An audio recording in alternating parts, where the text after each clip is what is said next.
Bom dia, boa tarde, boa noite. Agradecendo a Deus sempre, em primeiro lugar, a oportunidade de trazer mais uma mensagem. Espero que essa mensagem venha abençoar a sua vida ricamente. Tanto a sua vida, como a minha vida também. Amém? Porque ao ensinar nós aprendemos também. No capítulo dando continuidade à história e vida de Abraão, né? O primeiro patriarca aí, considerado o primeiro patriarca de Israel, da nação de Israel. No capítulo 20, nós estudamos até o capítulo 19, que foi a destruição de Sodoma e Gomorra. Dando continuidade, no capítulo 20, Abraão, ele continua a peregrinar, né? Aqui ele está em Gerá, um lugar chamado Gerá. Eu vou dar uma adiantada para o vídeo não ficar tão longo, tá? Essa parte aqui é semelhante àquela quando ele vai ao Egito, que lá o rei toma, né? Lá no caso o faraó toma Sara para ser sua esposa. Sara então era uma mulher muito desejável, né? Porque onde Abraão ia, realmente principalmente os reis da terra ali cobiçavam lá.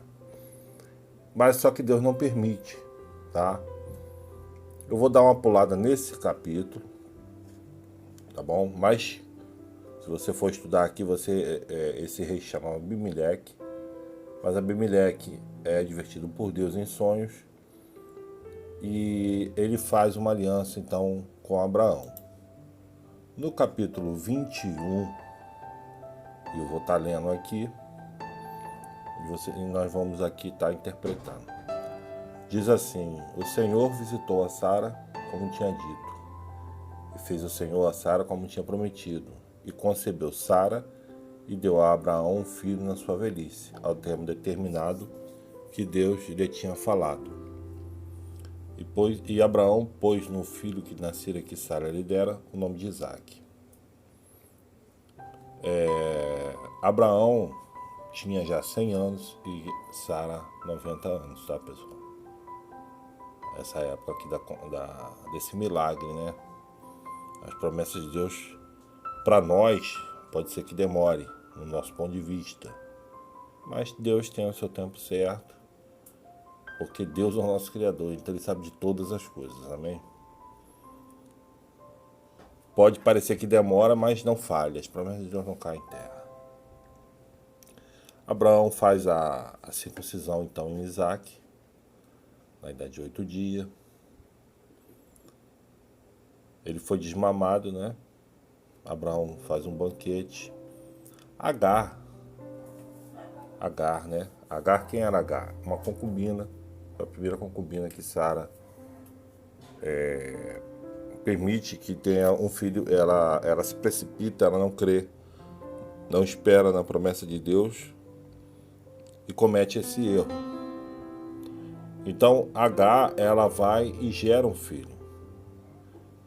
No versículo 9 diz assim: viu Sara que o filho de Agar, a egípcia, o qual tinha dado a Abraão, zombava. Ou seja, ela ainda tinha aquela rixa, né, com Sara, com aqueles problemas todos. Lembrando que Agar era então uma serva, tá? E Sara era a esposa de Abraão e sua senhora. Disse Abraão: ponha fora esta serva e o seu filho, porque o filho desta serva não herdará com Isaque, meu filho.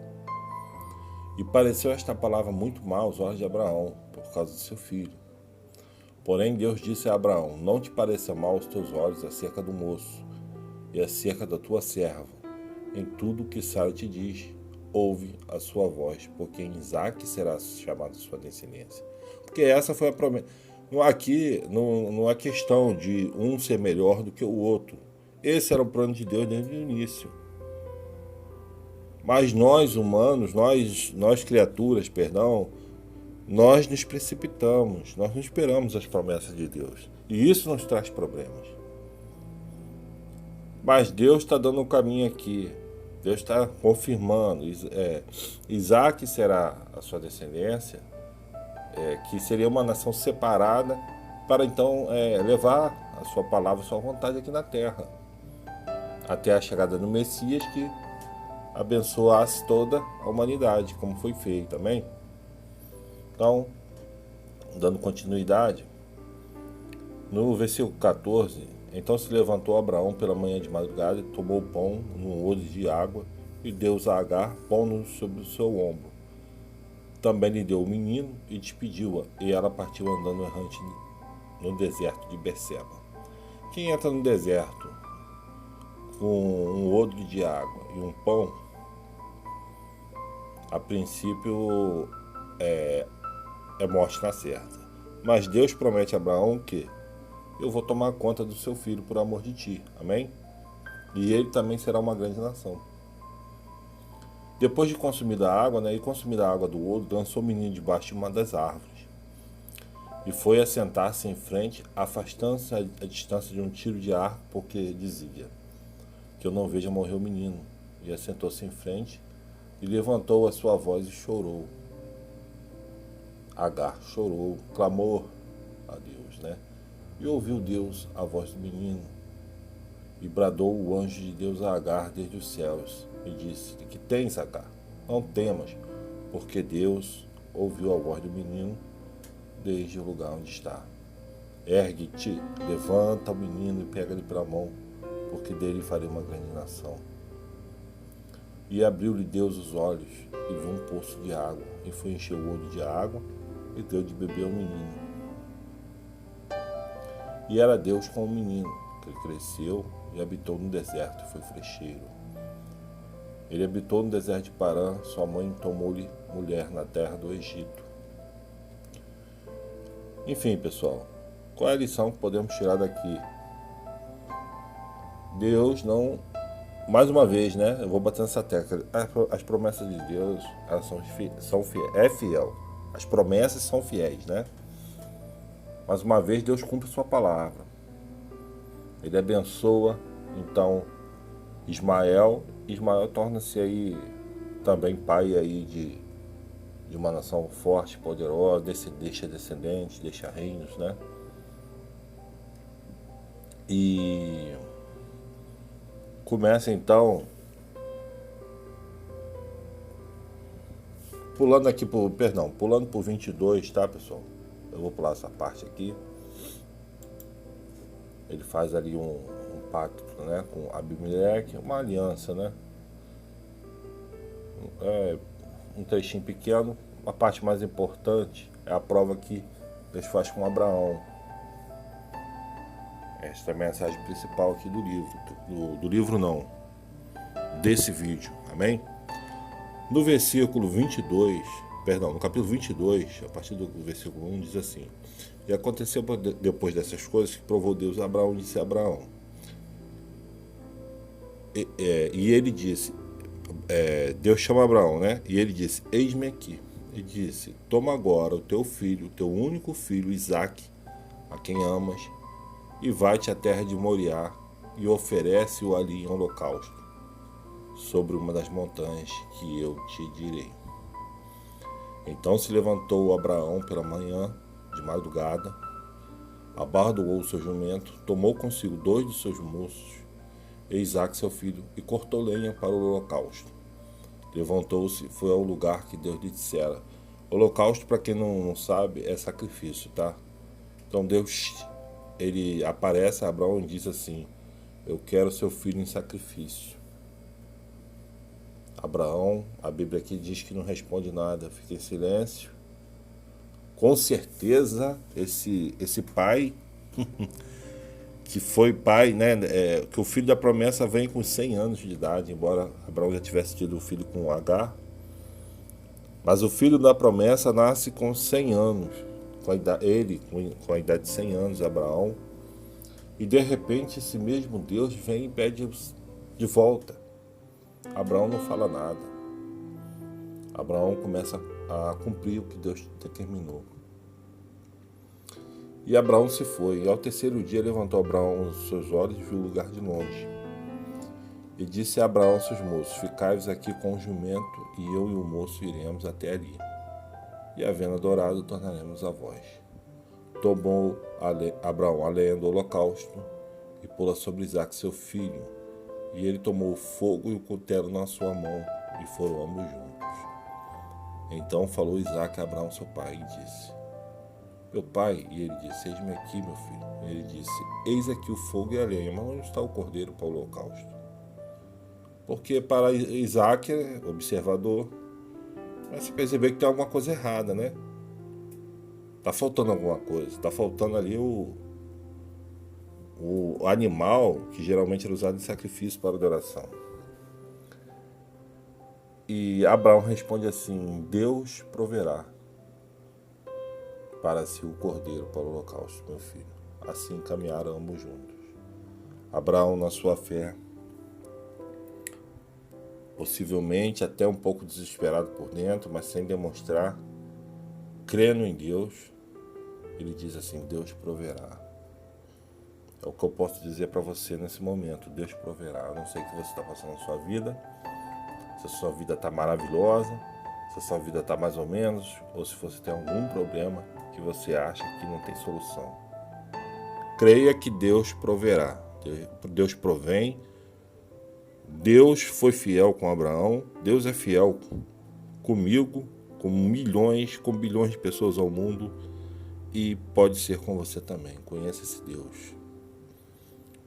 Dando continuar a nossa história, chegaram ao lugar que Deus lhe dissera, edificou Abraão ali um altar, e pôs em ordem a lenha, amarrou a Isaque seu filho, e deitou-o sobre o altar, em cima da lenha. Estendeu Abraão a sua mão, tomou o cutelo para imolar o seu filho. Mas o anjo do Senhor lhe bradou desde os céus e disse: Abraão, Abraão. E ele disse: Eis-me aqui. Então disse: Não estendas a sua mão sobre o moço, e não lhe faça nada. Porquanto agora sei que temes a Deus, e não me renegaste teu filho, teu único filho. Então levantou Abraão seus olhos e olhou, e eis um carneiro de trás dele, travado pelos seus chifres, no mato. E foi Abraão, tomou o carneiro e o ofereceu em holocausto no lugar de seu filho. Chamou Abraão o nome daquele lugar: O Senhor proverá. Donde se diz até hoje: No monte do Senhor se proverá. Então o anjo do Senhor mandou a Abraão pela segunda vez desde os céus, e disse: Por mim mesmo jurei, disse o Senhor, porquanto fizeste essa ação, e não me negaste teu filho, seu único filho, que deveras te abençoarei, e grandissimamente multiplicarei a sua descendência, como as estrelas dos céus, como a areia que está na praia do mar. E a tua descendência possuirá a porta dos seus inimigos. E em tua descendência serão benditas todas as nações da terra, porquanto obedeceste a minha voz.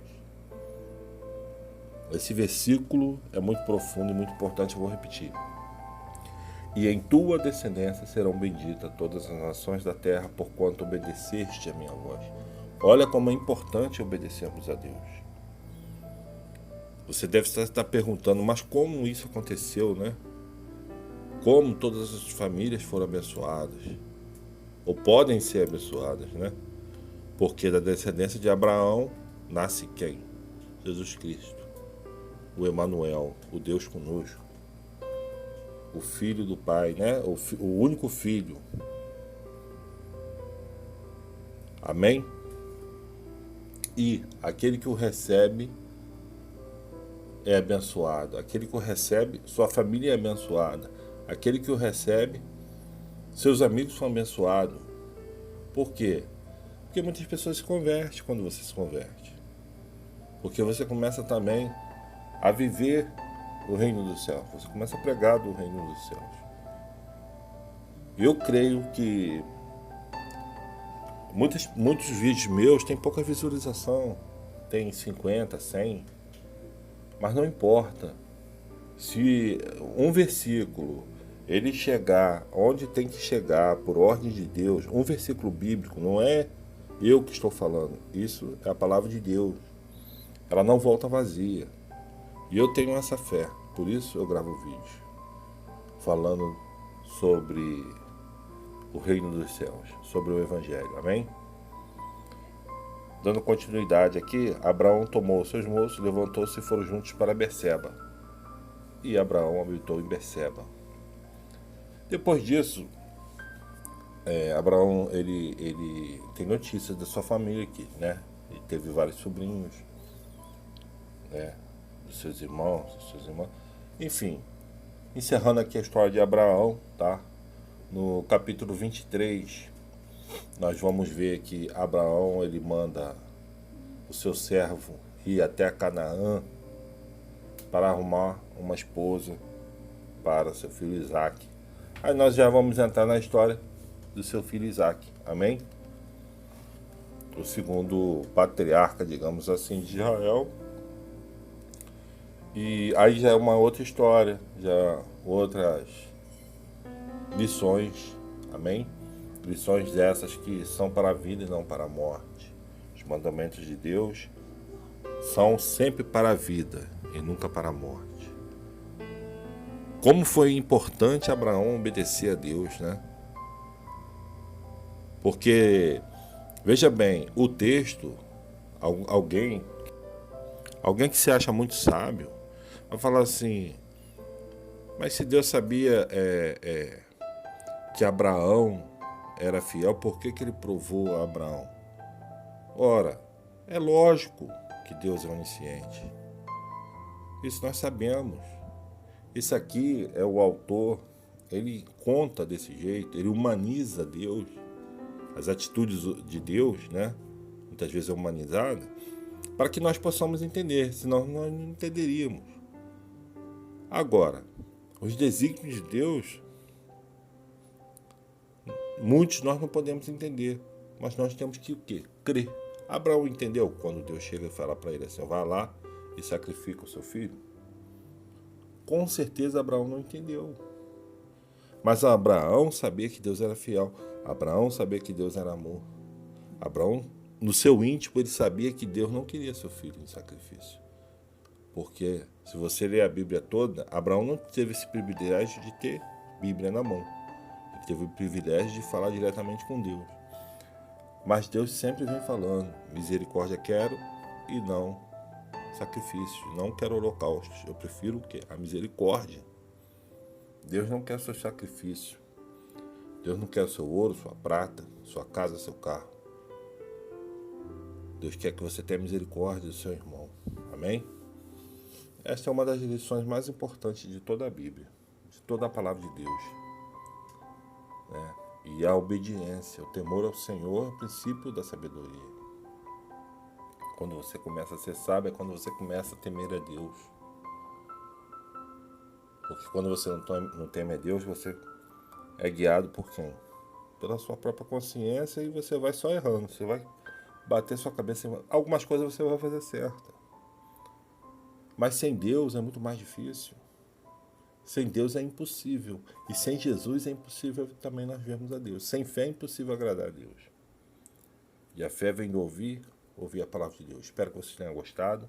Vou ficando por aqui porque o vídeo vai se estendendo. Você que ficou até o final, meu muito obrigado, tá? Os próximos vídeos aí eu vou trazer mensagens mais curtas e de vez em quando trazer um outro personagem, fazendo um estudo aí mais detalhado da vida desse personagem bíblico, para conhecermos a história desse personagem e tirarmos nossas conclusões, nossas lições, as interpretações que Deus deixou escrito para isso. A Bíblia não foi escrita por acaso. A Bíblia foi escrita para que nós conhecêssemos a vontade de Deus. Pare de questionar Deus, porque Deus sabe de todas as coisas. Ele sabe o que é melhor para você e Ele quer o melhor para você. Não tenha dúvida quanto a isso. Não olhe para o lado. Não olhe se o seu vizinho não é crente. Não olhe se aquele artista lá não é crente. Não olhe se o outro lá saiu da igreja, não é mais crente. Cada um vai responder pelas suas ações. Amém? Olhe para você mesmo. Olhe para o seu interior. E olhe para Deus. Olhe para Jesus. Siga esse alvo até o final da sua vida, que você obterá a vitória. No nome de Jesus, amém? Muito obrigado. Até o próximo vídeo, se Deus quiser.